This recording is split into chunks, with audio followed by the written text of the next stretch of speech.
let's jump into case study number 2.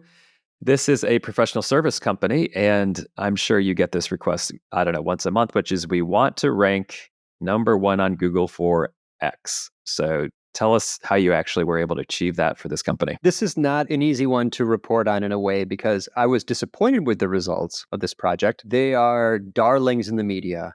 They're mentioned in the press all the time. They have original research on the site that is cited by major publications. They're on the news and on, public radio and, New York Times all the time. So they have lots and lots of links to their site. So their site has lots and lots of domain authority, as in ranking potential. Links are a huge factor in how sites rank. So because of that huge domain authority, it's like extremely high. I've done 20 years of SEO and their authority was higher than mine. They weren't even trying. They're just good at PR. So I thought, all we have to do here, authority box is checked. Now we just check the relevance box, just like the last case study. Make pages on topics, right? Target phrases, go deep into these topics. So homepage, of course, targeted the phrase, and it just sort of didn't work. It took that ideal, first a quick disclaimer. You could call that a vanity metric, ranking for one specific phrase. It may actually drive qualified visitors, but there are no pages that rank for just one phrase. Search is not really about targeting a specific key phrase. It's about targeting a topic on that page and spreading out your meaning to cover all the related phrases to you.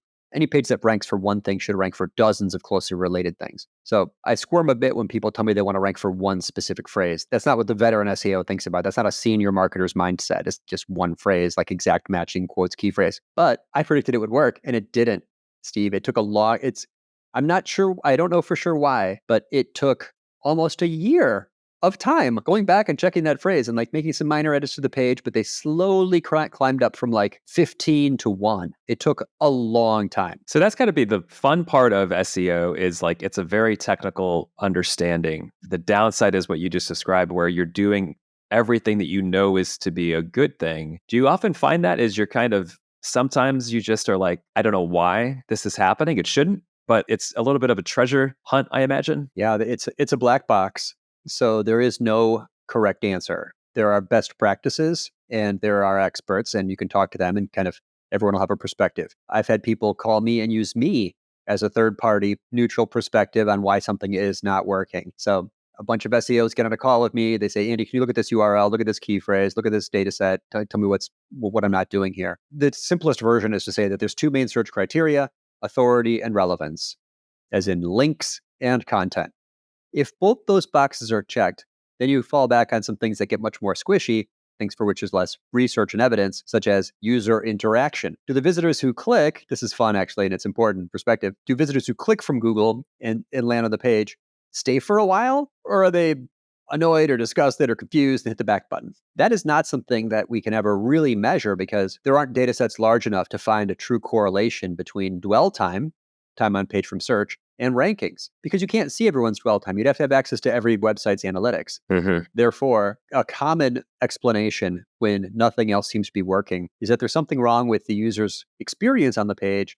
The page is not adding enough credibility. The other pages that rank are somehow more satisfying to the user's first impression. Examples of how to improve that: shorter paragraphs, more specific subheads, adding visuals, adding video, getting to the point more quickly, indicating the credibility or credentials of the author. These are things that make visitors stay on pages a bit longer. So if authority is high and relevance is strong, make the page more engaging. I have thought that dwell time is perhaps the most confusing metric when you at least look at it in aggregate, because you think it's good. More people are spending a longer time.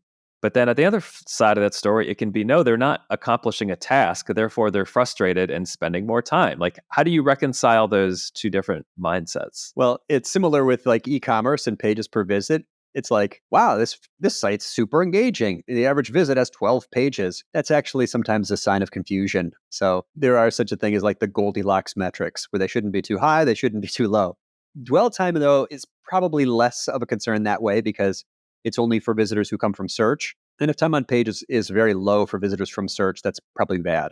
Really what we're trying to do is to keep the visitor from pogo sticking. If I see your search result, I click and I hit the back button 3 seconds later, Google recorded that, Google knows that, and Google may, if that happens enough, Google may decide this page is unsatisfying to visitors. Google's basically trying to find proxies for quality. So this is a quality. So dwell time is considered a proxy as a quality metric, and we have to do whatever we can to keep that visitor engaged, hopefully not going back to Google at all. Yeah. The recent shift in AI and the whole theory that, well, is AI really helping people find information in a new way?